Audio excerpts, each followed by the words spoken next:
It's officially the first week of the second grading period in our fourth grade class.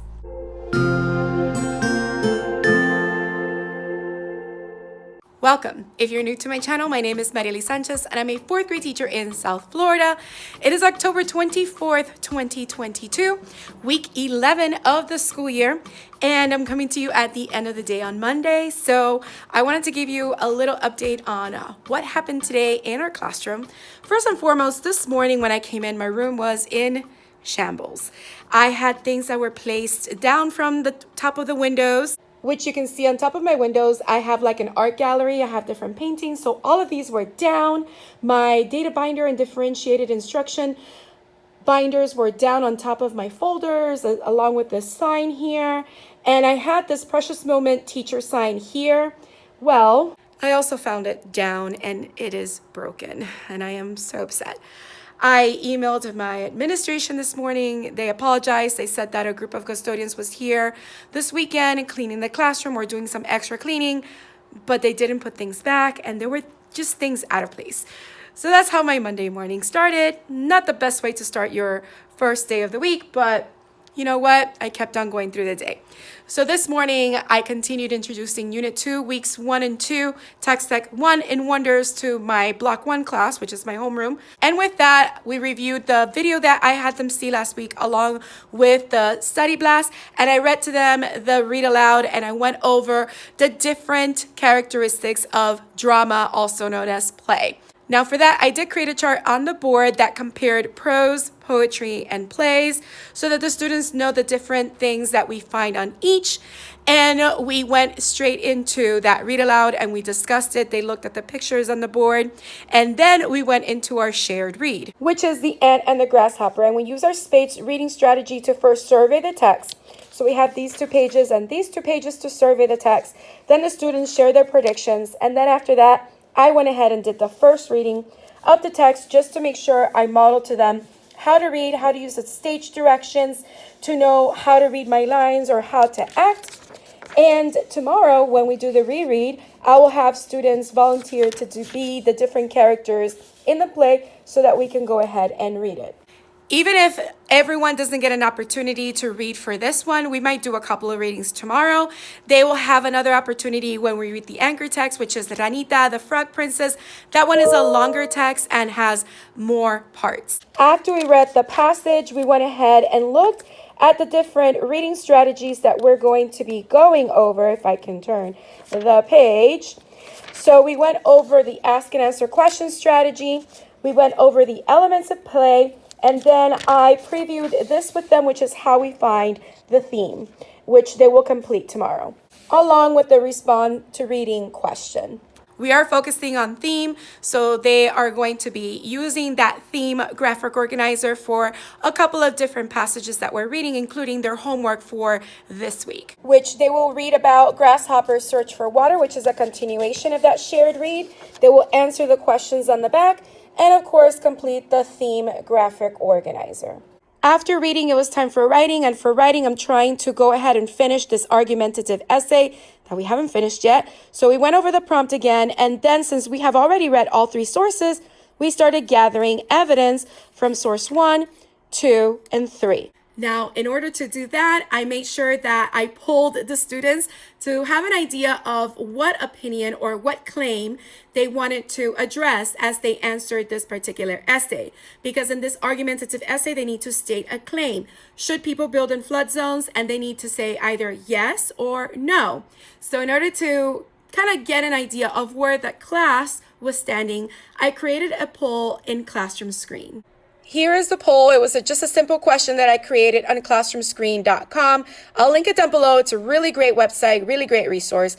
So I put the question, should people build in flood zones? And students took turns coming up to the board and clicking either on the A for yes, they should build in flood zones, or no, they should not build in flood zones. As you can see, the majority of the class thinks that they shouldn't build in flood zones.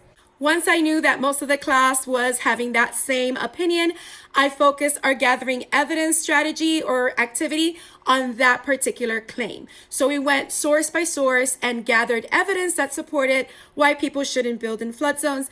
And as the students gave me ideas for that, I wrote them down on sticky notes. And then I had them at the end look at each sticky note and kind of put them into groups, categorizing it. At the end, we decided to put them into 2 groups, and then I had the students give me a name or a title for each group. So one group was expensive, the other group was wetlands help, and I told them, now that we have gathered the evidence and organized it, we pretty much have planned what we're going to write in our essay. So one paragraph is going to be about how building in flood zones can be expensive, and the other paragraph will be about how wetlands can help to prevent floods in areas where people live. So that is where my writing lesson ended for the day, and I'm really happy with how that came about. For my afternoon group, my block 2, a lot of the students needed to finish their reading test from last week, so we spent time doing that. While the students were finishing the reading test, the students that had finished were working on their iReady minutes. So then the students went to PE, and after PE, we went to the computer lab to continue making sure that everybody got their iReady minutes, at least for reading, done today. And if they finished the reading minutes, they could go on to the math minutes. Now, another thing that I wanted to share with you today was the fact that I have been trying to find a way to tweak my behavior incentive in the classroom to encourage students to make better choices. So instead of using my go, pause, and stop signs, I kind of mentioned this, that I had an idea to kind of change it up last week. I did go ahead and work on that during my planning time today. So I want to show you the new idea that I have. Because gamification is such a great strategy to use in the classroom, I thought of making behavior incentives in my classroom be sort of like playing a game. So instead of the students starting with their go sign every day, they will start with this ready sign.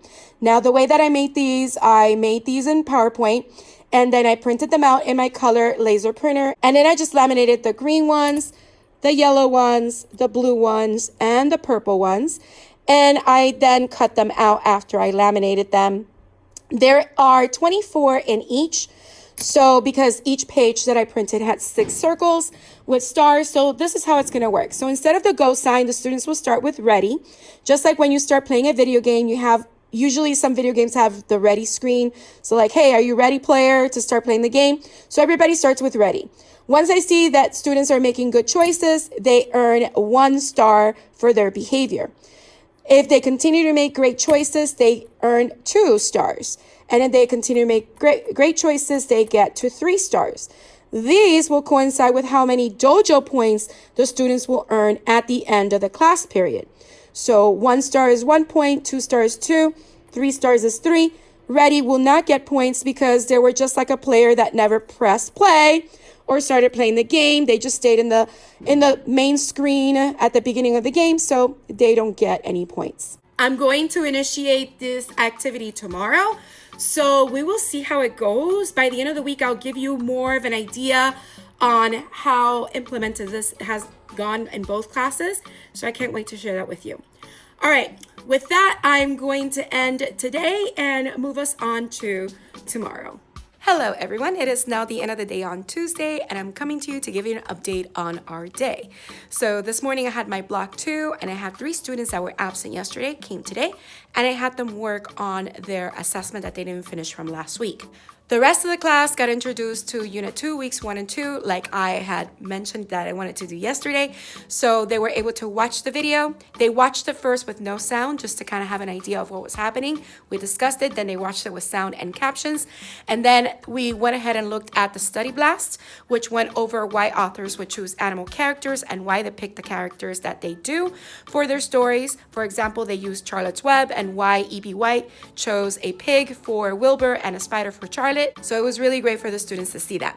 Then I did the read aloud for Grasshopper's Sad Tale. So I went over the elements of drama, and I did the same chart on the board as I did with my previous class last week. So I had them look at how prose, poetry, and plays are similar and how they're a little bit different, specifically the elements of plays or dramas. So the cast of characters, the stage directions, the scenes, the setting information, etc., and how dialogue is presented in that particular type of text. So I read the story, had them talk about it, and it was a nice little story because it's about the tale that we all know about the grasshopper being lazy and the ants doing all the work and telling him that he should also be gathering food and water, and at the end he doesn't have any and has to beg the ants. So that led us to our shared read, which was very similar to that story. This one is The Ant and the Grasshopper, but this one takes place in Africa. So this is the same story that I showed you yesterday, so I got to read it with my block 2, and we went ahead and completed the theme organizer on pages 160 and 161. I also talked with them about the prompt that we've been looking at for floods. So I'm just trying to get them ahead to where the other class is. So I kind of have the classes both pretty much at the same place right now, except that my block 1 is still a little bit ahead, but not as much as before. So with my block 2 this morning, after we went over the prompt, we started looking at the different sources and how we're going to gather evidence. So I didn't get to do the poll with them, but I did set up the poll that I did with my other class yesterday. So it's ready to go for them tomorrow.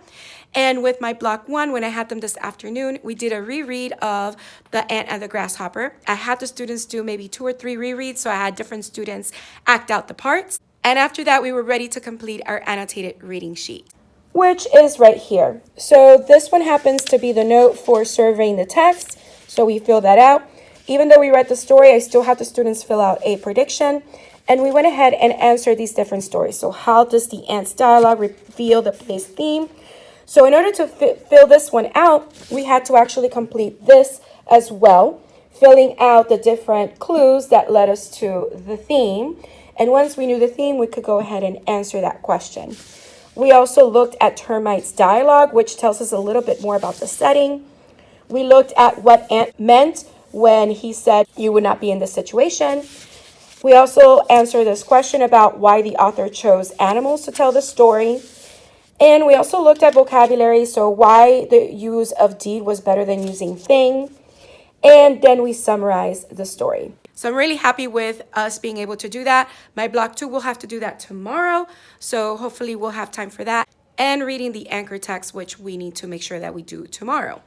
Now for my block 1 that I had this afternoon after we did this annotated reading sheet, we switched over to writing. We had already gathered evidence. We bucketed into different groups. So today I was basically going over the parts of an introductory paragraph and going over how we come up with the first sentences to introduce the topic. That led us to, again, think about the topic, should people build in flood zones? And because most of the class is for the claim that we shouldn't, I had them think about what we were talking about. Sometimes the passages that we read give us an information about what we can write here. So people love to come to Florida for its beautiful beaches and nature. The more people come, the more they want to build in flood zones. But should they? People should not build in flood zones. So that's to help them get started. Now that brought us to the end of class, so we didn't have any more time. But tomorrow morning, when they come in, they'll work on writing out their introduction. And what I'm going to do is I'm going to create a handout similar to the ones that I used last year. That is a printed double-sided sheet, but it has a spot for the introduction with the little parts that are part of the introduction and a spot for 2 body paragraphs and a conclusion. So that way it can help the students and guide them into the different parts that they need to include in their essay. So also, I wanted to give you an update on our new behavior management system, which is my STAR behavior game. So it's like a game. And basically, the students started with their ready star. This doesn't count as one of their stars. So they started with their ready star.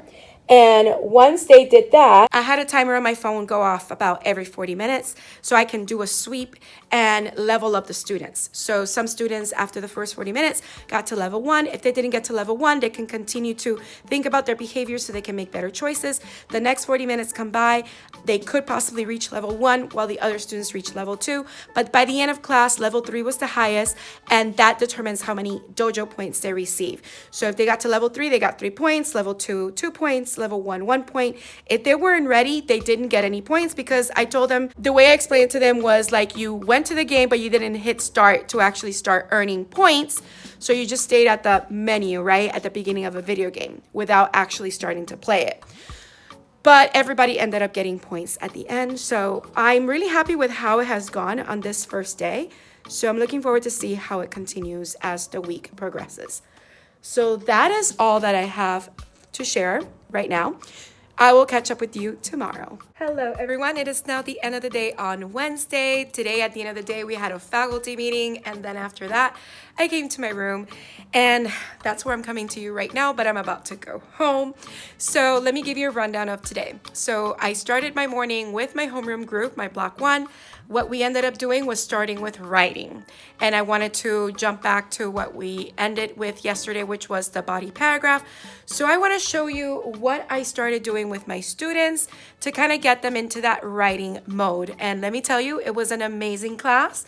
And the students were actually excited to write, which makes my teacher heart so happy. So I gave the students this paper similar to ones that I have used in the past. This is for argumentative essay, but it can be used for expository as well, or opinion and informative. I put our prompt here at the top, and I have a section for the introduction, the first body paragraph. On the back, we also have a space for the second body paragraph and the conclusion. So for this particular essay, I just want them to focus on 2 body paragraphs. So today we made sure that we went over the introduction and had the students work on that.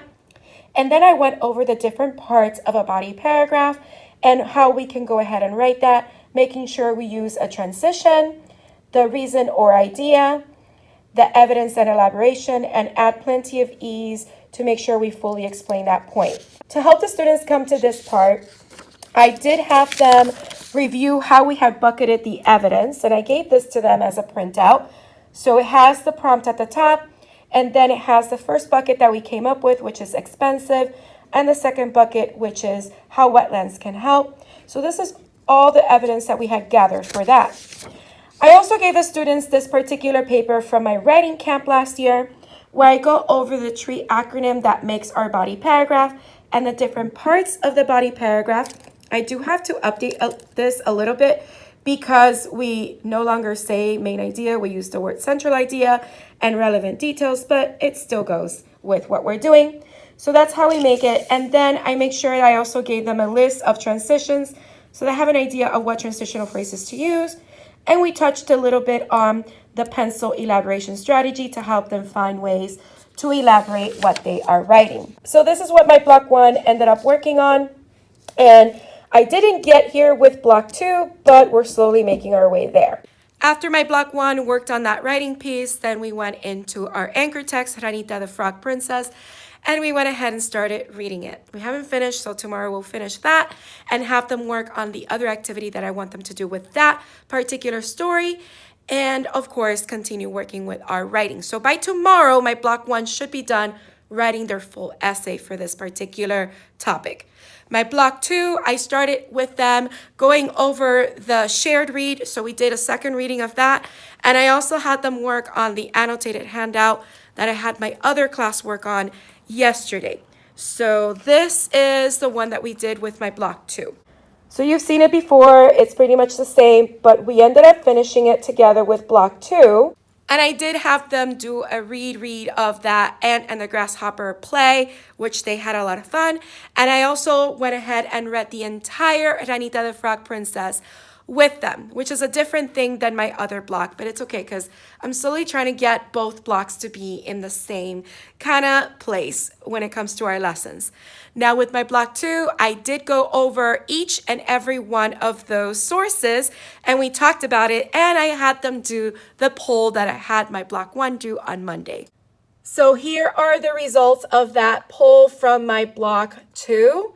And I did have 3 students absent. But as you can see, most of the class still voted for no, people shouldn't build the flood zones. So from here, since I have them tomorrow morning with me, we're going to continue with this by bucketing the evidence like I did with my other group and having them start to work on writing their introductions.